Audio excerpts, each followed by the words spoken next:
Well, thank you very much. It's an honor to have the president with us. And he's been through a lot. He's been through a tremendous amount, like probably nobody else, almost nobody else in history, if you really get right down to it. And we're going to have a discussion and see what we can come up with. But a great honor to have you with us. Thank you very much. My support for the people of Ukraine is unwavering. I've been proud to stand with Ukraine. I will continue to stand with Ukraine, and I will work to ensure Ukraine prevails in this war. Right now, we have to strengthen Ukraine's position on the battlefield.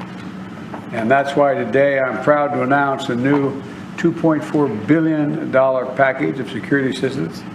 I've also directed the Pentagon to allocate all the remaining security assistance funding that has been appropriated for Ukraine, period, by the end of my term, which is January 20. And this will strengthen Ukraine's position in future negotiations.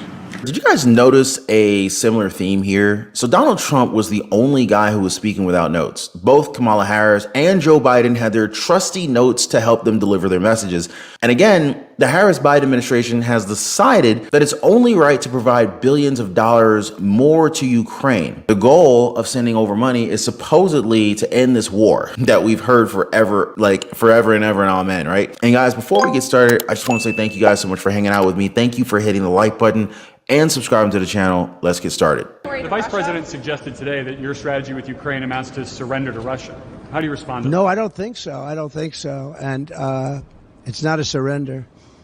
What my strategy is to save lives. I want to save lives. Millions of people are dead. Millions more than they even think about.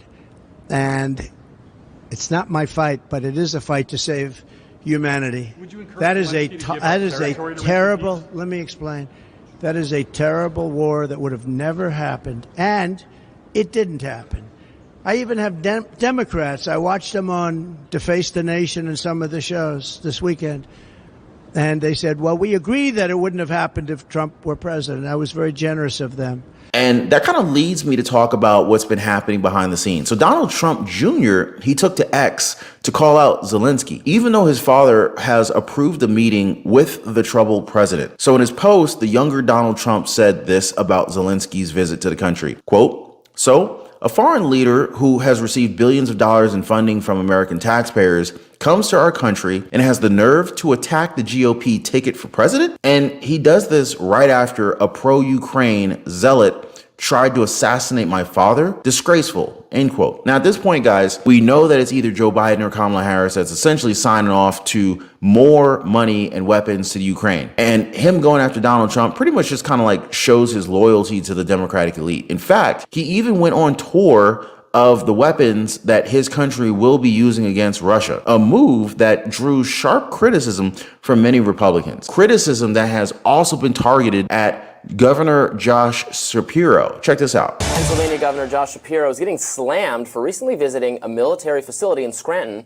with Ukrainian President Volodymyr Zelensky. Shapiro caught a lot of flack for signing an artillery shell after the visit. He posted this moment on X, captioning, quote, "We must all do our part in the fight for freedom, from the workers in Scranton who make Pennsylvania the arsenal of democracy to the brave Ukrainian soldiers protecting their country. We stand with Ukraine in their just defense of their homeland in the face of Russian aggression."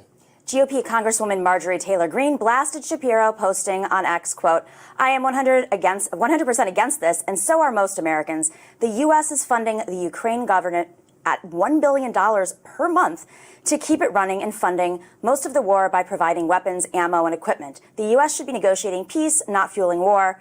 Managing editor of the left-leaning outlet The Gray Zone posted, quote, "When did all our politicians start treating weapons of war like sports memorabilia? Why do they find killing people so amusing?" Greg Price, a frequent critic of the administration, took aim at Zelensky, posting, quote, "Zelensky is now touring ammunition factories in Pennsylvania and attacking President Trump and J.D. Vance in American media outlets.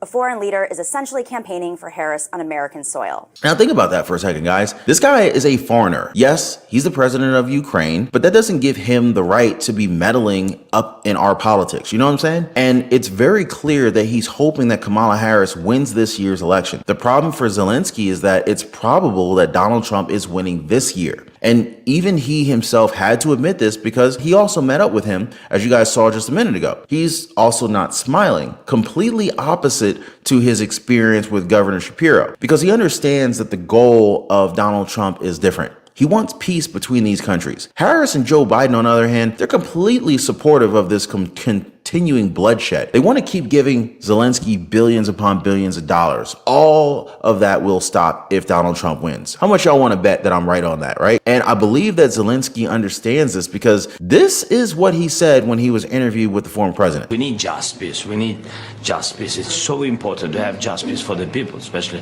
for the families who lost their children. It's a big tragedy. President Trump, have you changed your thoughts on how this war should end, what you think should be done, or do you still stand by some of the previous statements? Well, I learned a lot, but I think I haven't changed from the standpoint that we both want to see this end, and we both want to see a fair deal made, and it's got to be fair, and I think that'll happen at the right time. I think it's going to happen. The president wants it to end, and he wants it to end as quickly as possible. He wants a fair transaction to take place, and I think, right now I'm campaigning, so right now I don't have much to do with it other than we're doing very well in terms of the campaign, and I've been saying that I believe if I win, we're going to have a very fair and I think actually rather rapid deal. It should stop, and the president wants it to stop. And I'm sure President Putin wants it to stop. And that's a good combination. So we want to have a fair deal for everybody. Now, many people believe that Donald Trump made Zelensky realize that he's going to be in charge soon. And if you looked at this instance between him and the former president, you would see that there was initially a little bit of friction here. We have a very good relationship. And I also have a very good relationship, as you know, with President Putin. And I think if we win, I think we're going to get it resolved very quickly. I really think we're going to get it resolved. I hope we have more good relations. We're going to have, I see. Yeah, but it takes two to tango, and we're going to have a good meeting today. And I think the fact that we're even together today is a very good sign. And many point to this exchange and say that, hey, this is what puts Donald Trump above these other leaders. He's obviously pushing for peace between Russia and the Ukraine, relying on his connection to both in order to pull this thing off. And it's clear that Harris isn't really going by that narrative, given that they're ready to arm and fund Ukraine for the long term. Now, speaking of, Kamala Harris is still out there talking all this smack about an opportunity economy, even with the simple fact that many Americans are struggling just to get by. I read a book a long time ago, and it basically said something that was really powerful and profound to me. And it said something along the lines of, look at your 5 closest friends, and typically your income is an average of your 5 closest friends. Now, with that being said, I was kind of like thinking, okay, well, how do I find people who made way more than me so I could increase my chances of having a higher income? I mean, it only made sense, right? For less than a cup of coffee a day, for less than $1 a day, join a powerful network of people who are ready to change their lives for the better. And I will be putting a limit on this group, so get in while you can. Be positively motivated by others who are also on the same pursuit. So I'm going to leave a link for you guys so you can join me over on the Life Pursuit Network in the description down below this video. So check it out, guys, and let's not be a victim of this great wealth transfer that is taking place right now. What is your reaction to ABC News whistleblower affidavit saying Kamala got a leg up in the debate? And are you concerned about your own debate coming up that CBS will not leak anything to Walls? On my own debate, the attitude that I take, and I know President Trump takes, is we should go anywhere, we should talk to everybody, and if that means that there's going to be a slightly biased debate, I don't care. That's the price of doing business. I have heard the reports of the ABC whistleblower.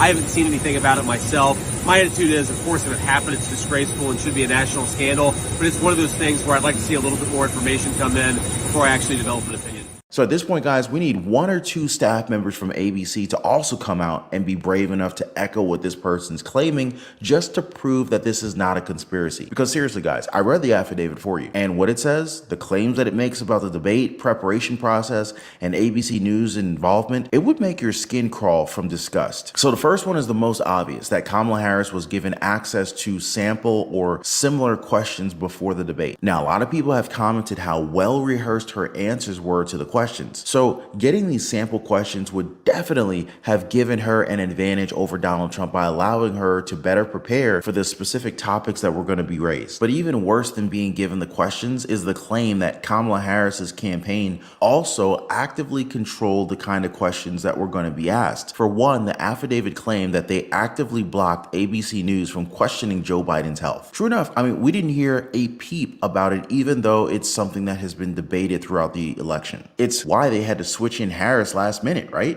With that being said, I totally get it if Harris's team ensured that this line of questioning was off limits. But it wasn't just that though. The affidavit also claims that the Harris campaign influenced ABC News to avoid probing into allegations against Harris's brother-in-law, who has also been accused of embezzling billions of dollars in taxpayer money. So yeah, for real guys, it's also mentioned that ABC staff members were fearful of retribution from Trump, meaning they could have felt pressure to comply with the Harris campaign's request to avoid conflict. Now, hold on to your hats, guys, because this next part is where it really gets even more hair-raising. So the whistleblower claims to have secret recordings that prove the Harris campaign pressured moderators to fact-check Donald Trump during the debate. Needless to say, if these recordings exist, they could offer evidence to support these claims, not to mention completely blow up the election in a very significant way. Can somebody say election interference? Because this affidavit really took down the whole debate hard. It said that ABC News was given instructions about which questions to steer clear of during the debate, meaning the Harris campaign had significant influence over the content and the flow of the event. And like what we saw with the 3-on-1 against Donald Trump, this included a demand for live fact-checking of Trump, while Harris herself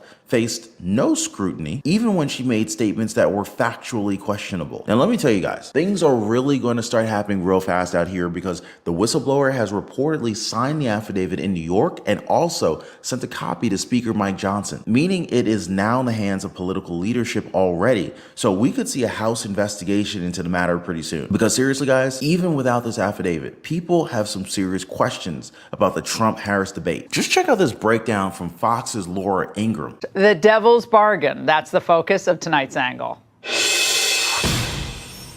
I want you to ignore most of the commentary you've heard from the pundit class on the debate last night. As usual, the talking heads misread the concerns of millions of Americans watching at home.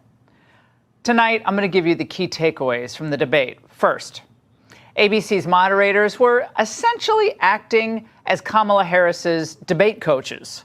Time and again, they served up softballs with zero follow-ups. Vice President Harris, you call climate change an existential threat. What would you do to fight climate change? A really quick response here, Vice President Harris, on this notion of weaponization of the Justice Department. One of your campaign's top lawyers responded saying, "We won't let Donald Trump intimidate us. We won't let him suppress the vote." Is that what you believe he's trying to do here? You're great. Do you agree you're great?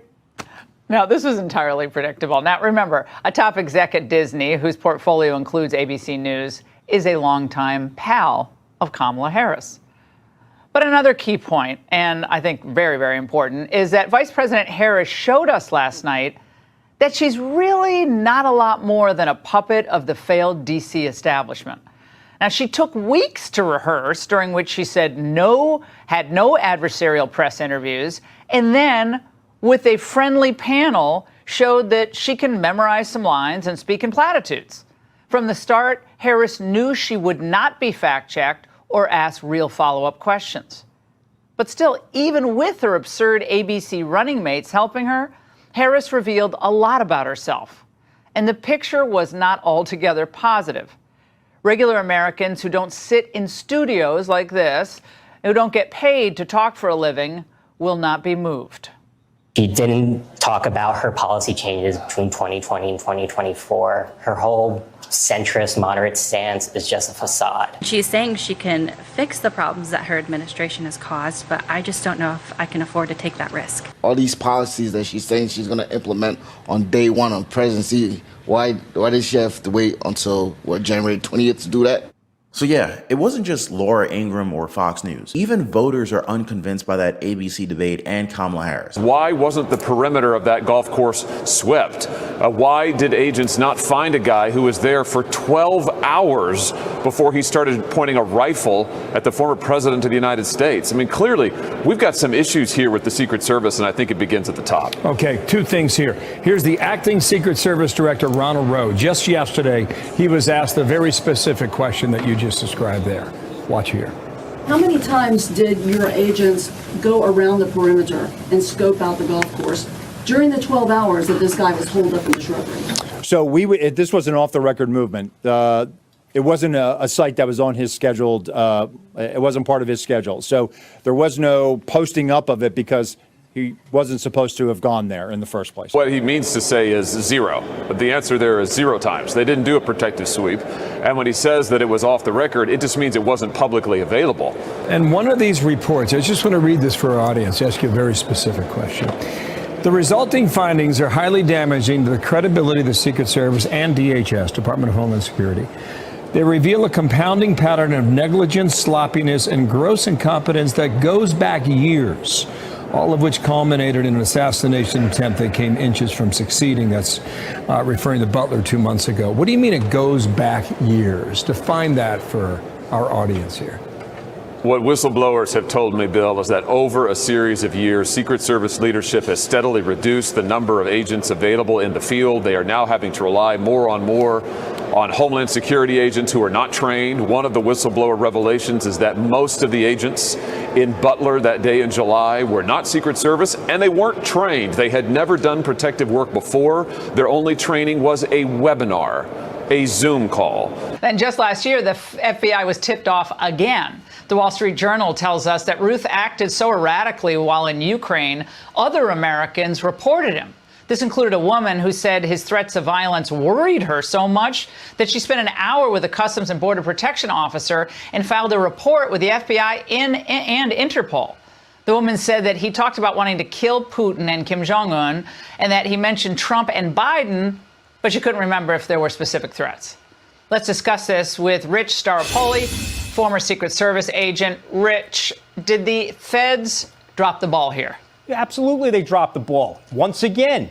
And this is the reason why local law enforcement for years has a tremendous distrust and, quite frankly, hates the FBI. What did they do here? They went out, they interviewed this guy, they closed the case, they put it on a shelf. How about calling the Secret Service? How about notifying local law enforcement for some follow-up? Yet, wasn't done. You know, this is another blatant case where the FBI is supposed to be sharing information, but wasn't. Unfortunately, because of the incidents, the last 2 Trump incidents, now the Secret Service is in the same position as the FBI. The level of distrust and hatred by local law enforcement for the Secret Service has compounded the problem and has made it exponentially more difficult for the Secret Service to do their job. So J.D. Vance, he said it would be a national scandal if the whistleblower claim is true that ABC News gave Vice President Kamala Harris a leg up in her debate against Donald Trump earlier this month. But more interesting is how the Ohio senator doubled down on his commitment in this upcoming debate with Minnesota Governor Tim Walz, hosted by CBS, even if he thinks it won't be a fair showdown. For the vice presidential candidate, it's a matter of going anywhere and talking to everyone. And according to J.D. Vance, if that means that there's going to be a slightly biased debate, he doesn't care. That's the price of doing business. But let's be real for a second here, guys. There's no need to rely on that unverified affidavit. Anyone with eyes could see that last week's debate was clearly a partisan attempt to sabotage the public discourse. That was supposed to be a 90-minute exchange between the candidates turned into something else, with ABC moderators jumping into the fray and taking an active role as participants. We saw them issue 6 so-called fact checks against former President Donald Trump while allowing Vice President Kamala Harris to repeat debunked hoaxes, such as the lie that the former president was referring to neo-Nazis when he said that there were fine people on both sides of the Charlottesville controversy. I mean, let's not forget the first instance of a presidential debate fact check that happened 12 years ago when CNN's Candy Crowley intervened in the debate between former Governor Mitt Romney and President Barack Obama. Not only did her actions reveal a clear personal bias, but her attempt to correct the Republican nominee also displayed her profound ignorance of the issue at hand. It was simply her opinion, unsolicited and unhelpful. Now it's like we're seeing Crowley 2.0 with Muir and Davis, because in an ideal scenario, a neutral debate forum would offer fact-checking equally to both candidates, not just one. For instance, ABC News could have challenged Kamala Harris on her Charlottesville claim by pointing out that Donald Trump's transcript made it very clear that he was referring only to those who opposed to tearing down historic statues as fine people. But ABC wasn't exactly impartial, as we saw. Like her CNN predecessor, ABC's Lindsay Davis